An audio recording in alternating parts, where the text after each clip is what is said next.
in the race, but after the Harris change, Trump numbers are actually up a little bit. Well, the pictures we saw earlier of the released hostages came at the end of a day full of striking developments.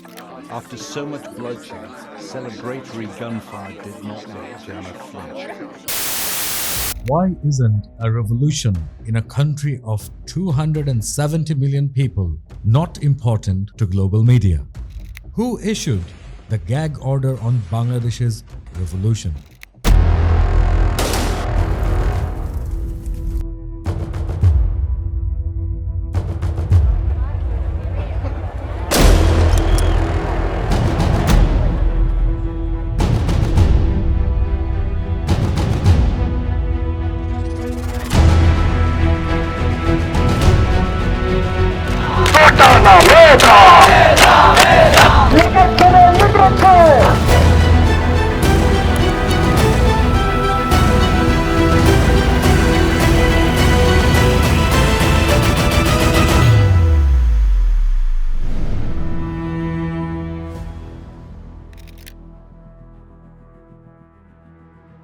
In 2024, Bangladesh experienced a major uprising that toppled a regime and exposed corruption.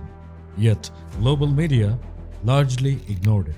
In contrast, similar events in Sri Lanka and Venezuela received extensive coverage.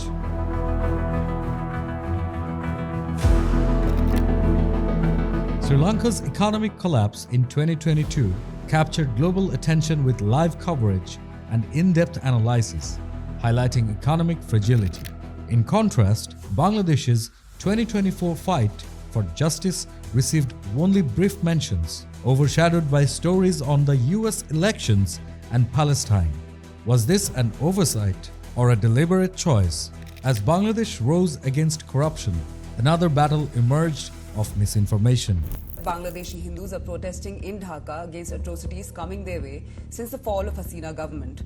False claims of attacks on Hindus and temples spread rapidly, with India as the source. Indian media amplified these narratives, distorting the truth and diverting attention from the people's fight for justice. Their agenda was clear: to distort the truth and divert attention from the real issue, the people's fight for justice.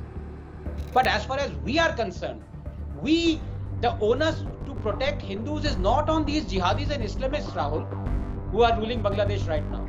The onus is on us. We have to act.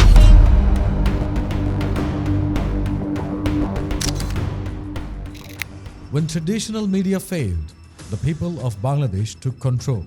Armed with smartphones and social media, they became citizen journalists, documenting events in real time. Gen Z media, through influencers, content creators, and ordinary citizens, stepped in, sharing raw footage, debunking fake news, and revealing the truth. The narrative was no longer dictated by newsrooms, but shaped by those on the ground. Police বাহিনী এখনো গুলি চালাচ্ছে আমাদের উপরে আমাদেরকে দায়িত্ব নিয়ে সমর্পণ করতে গুলি করতে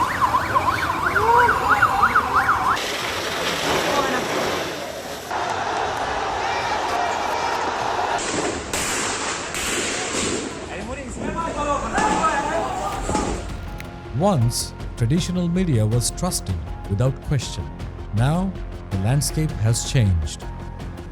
Major news outlets, driven by profit and controlled by oligarchs, have strayed from their mission. In Bangladesh, leading media companies are owned by elites with political ties, prioritizing their interests over the truth. This has led to politically influenced narratives, sensationalism, and disconnect from the people. Hence, people prefer to cross-check information, seeking verified news from multiple sources rather than blindly accepting what mainstream outlets present.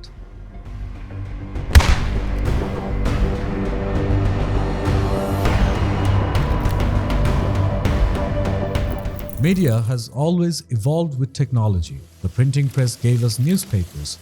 Radio brought the world into our homes. Television made history feel immediate. And now we're in the age of social media, where anyone with a phone and an internet connection can be a journalist.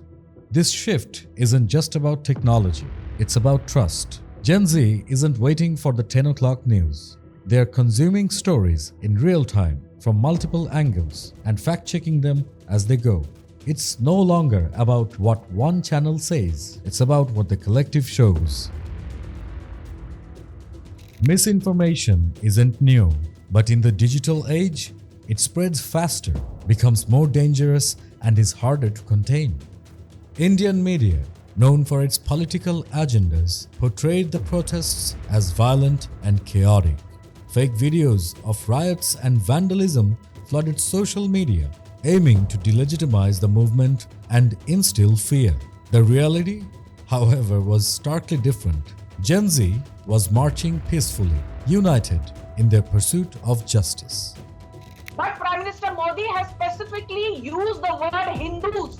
He's clearly said, without shoving things under the carpet, that he expects Mohammed Yunus to work for the safety and security of the Hindu community and other minorities also. He couldn't have been more clearer.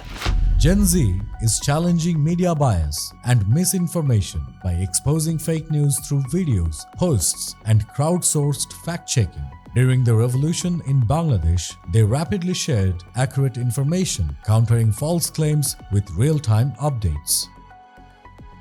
This decentralized media not only impacted Bangladesh but also inspired global movements with hashtags like #GenZRevolution and #Bangladesh protests trending worldwide, pushing international outlets to cover what they had previously ignored. Gen Z's approach has amplified voices and connected struggles for justice across borders, highlighting the universal fight for truth.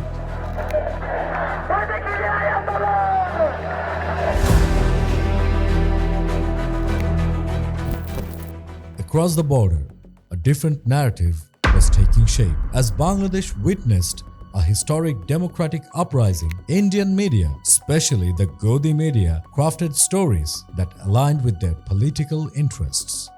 Instead of recognizing the protests as a fight for democracy, they framed them as conspiracies driven by extremist forces or foreign actors.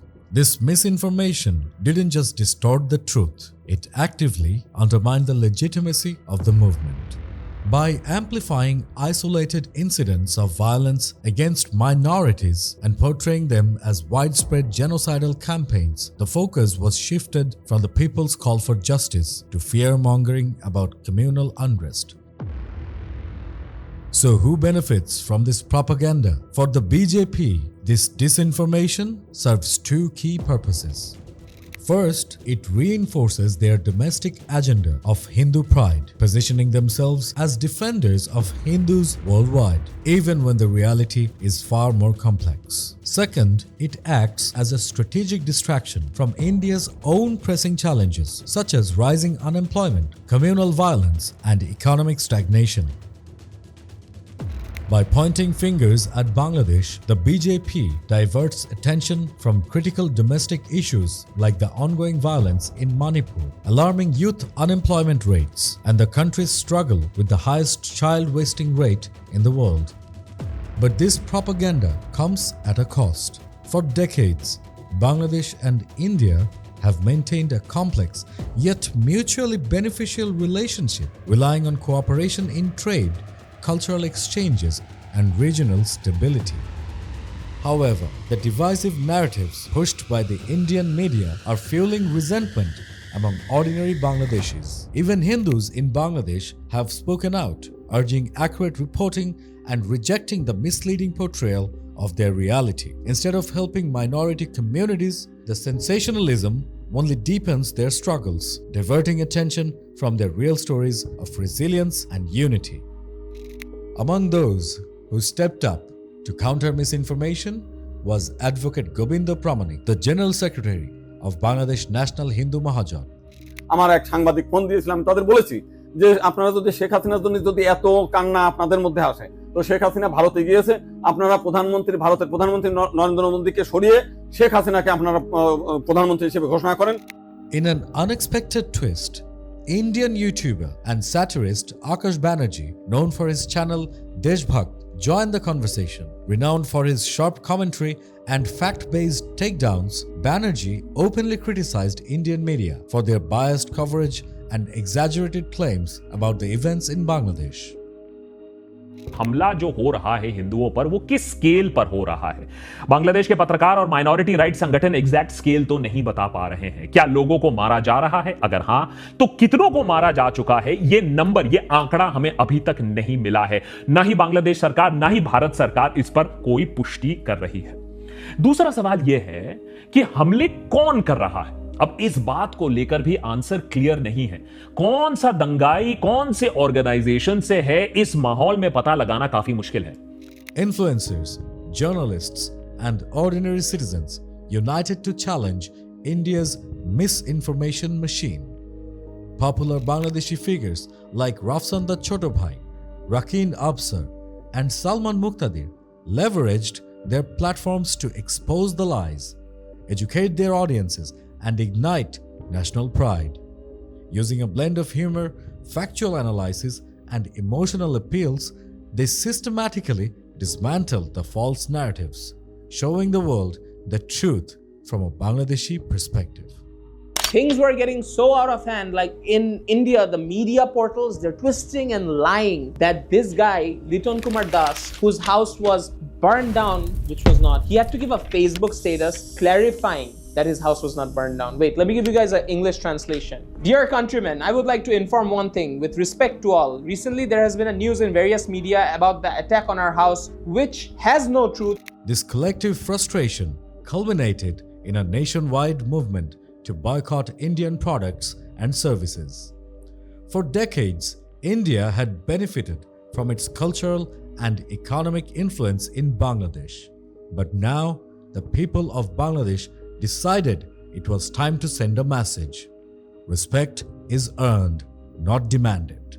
Salman Muqtadir captured the sentiment perfectly in his video, urging his audience to support local businesses and reject India's political gamesmanship. Indian diplomacy seriously failed to the extent that last 15 years, they only kept relationship with a singular political party, not with the people of the country. So the people-to-people contact was not there. Andaliv Rahman Partho did not hold back in criticizing the political opportunism of India and its media. He openly condemned the misinformation campaigns, calling them deliberate attempts to exploit Bangladesh's transitional phase. Partho emphasized the importance of prioritizing Bangladesh's own interests, urging the nation to remain resilient and avoid succumbing to external pressure. His bold stance resonated with many, reinforcing the need for self-resilience and national unity in navigating the challenges ahead. The media blackout may have attempted to silence the people of Bangladesh, but social media became their megaphone. Despite the government's efforts to control the narrative, citizens across the country stood up for the truth. Armed with smartphones and an unwavering determination, they bypassed traditional media barriers, sharing their realities with the world. Their voices, amplified through social platforms, exposed the ground realities that mainstream outlets sought to suppress.